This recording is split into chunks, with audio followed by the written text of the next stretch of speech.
हमारे साथ हैं गुजरात के हेल्थ सेक्रेटरी जयंती रवि जी। जयंती जी, हमें बताइए, अहमदाबाद में जिस तरह से अब कर्फ्यू बन गया है, पूरी तरह से आपने वहां पाबंदी, क्या किस वजह से, कोई पैनिक रिएक्शन है या वहां आपको वाकई डर है कि कोरोना और भी फैल सकता है गुजरात, खास करके अहमदाबाद में?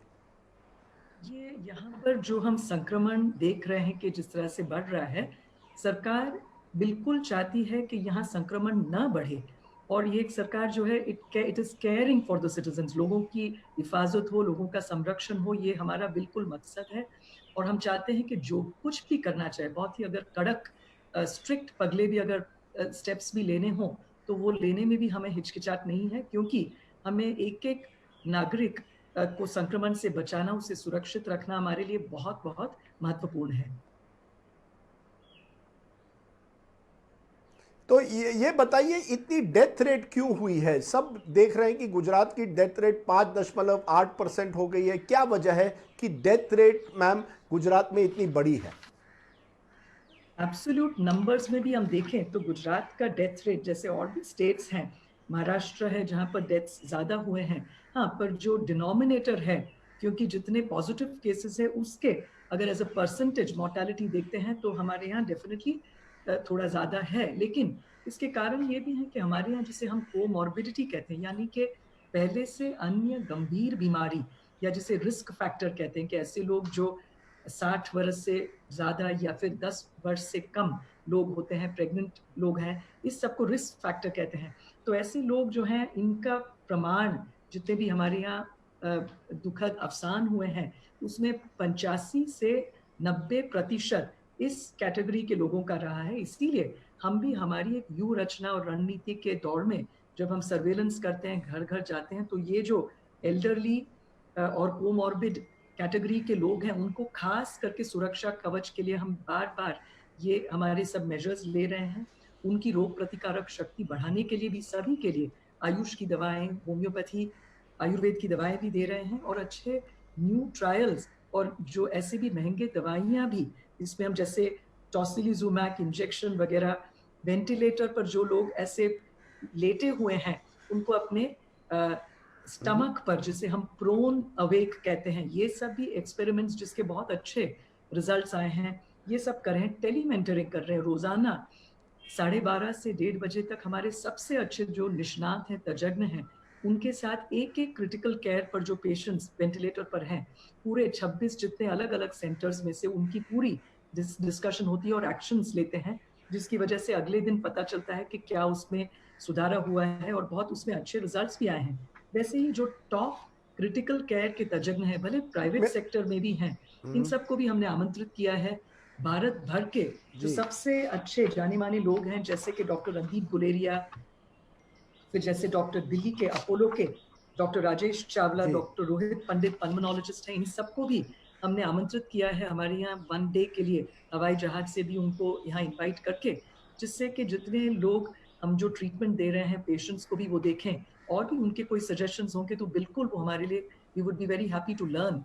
And but we are committed, हम बिल्कुल प्रतिबद्ध हैं कि हमें बिल्कुल, we don't want to lose any lives. और इस एक कमिटमेंट के साथ हमारी पूरी टीम, हमारे ऑनरेबल चीफ मिनिस्टर साहब, मुख्यमंत्री श्री से लेके हमारे फील्ड ऊपर के जो हेल्थ फंक्शनरीज हैं, हम सब दिन रात काम कर रहे हैं इसमें। आखिरी सवाल, क्या आप आश्वस्त कर सकती है गुजरात की जनता को कि स्थिति धीरे धीरे काबू में आएगी? क्योंकि कल जब अहमदाबाद में अनाउंसमेंट हुई कि सब दुकानें बंद हो रही है, लोगों में एक पैनिक रिएक्शन आया, पैरामिलिट्री को भेजा गया है। क्या आप आश्वस्त कर सकती है कि धीरे धीरे स्थिति संभल जाएगी, या पब्लिक हेल्थ सिस्टम गुजरात का कमजोर है कहीं और इस वजह से स्थिति को काबू करने में और समय लगेगा? बिल्कुल हमारी हेल्थ सिस्टम्स या मेडिकल फैसिलिटीज बिल्कुल कमजोर नहीं है, ये बात तो मैं बिल्कुल एक्सेप्ट नहीं करूंगी, और ये हकीकत भी नहीं है। लेकिन लोगों को जरूर हम आश्वासन देना चाहेंगे कि बिल्कुल हम घबराएं नहीं, क्योंकि इसमें जो अगर मोर्टालिटी भी देखा जाए, तो जो 100 लोग जो इसके संक्रमण से पीड़ित होते हैं, उसमें से भी चिकित्सा के बाद हम देख रहे हैं कि 95% जितने, 94-95% जितने लोग ठीक होके वापस आ रहे हैं। हाँ, लेकिन अगर हमारे घरों में, हमारे आजू बाजू जो बुजुर्ग लोग हैं जिनको अन्य गंभीर बीमारियां हैं, उनका भी हमें खास करके उनका सुरक्षा कवच बनाए रखना है, जिससे कि सबसे ज़्यादा जो दुखद अवसान मृत्यु के केसेस आ रहे हैं, इस कैटेगरी के लोगों जिसे हम एल्डरली कहते हैं, कोमॉर्बिड कहते हैं। तो वी हैव टू बी इनके लिए खास एक हमें ख्याल रखना है और भी ज़्यादा सोशल डिस्टेंसिंग, ये बिल्कुल घर से बाहर ना निकलें, इनकी हिफाज़त हम सबको मिलके करनी चाहिए। अगर ये करें, तो बिल्कुल हमें परेशान या पैनिक करने की ज़रूरत नहीं थी। लेकिन बिल्कुल वी हैव टू बी जितने भी इसके नियम हैं, लॉकडाउन के जैसे हाथ धोना है, ये तो बिल्कुल करना चाहिए। अगर बाहर जाते हैं तो मास्क पहन के सोशल डिस्टेंसिंग और रोग प्रतिकारक शक्ति बढ़ाने के लिए हमने देखा है कि जनता में बहुत ज़्यादा इसकी एक लोकप्रियता भी है।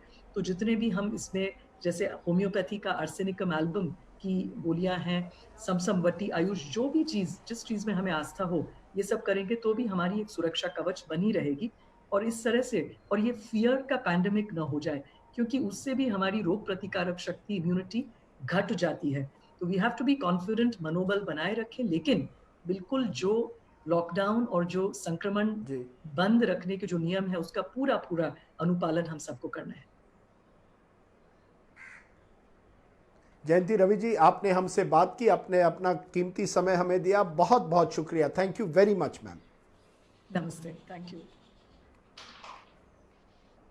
Thank you so much, ma'am. Thank you so much. I still remember the good days from Godhra. Well, this is another Thank you very situation much, like ma'am. that. But let's work. It's a difficult situation, and I'm sure I know, we'll I know, come out of I it. know. You seem to go into all the tough sit. Yes, ma'am. I'm sure you will. All the very best, ma'am. All the very best. Thanks. Bye. Bye, Rajdeep.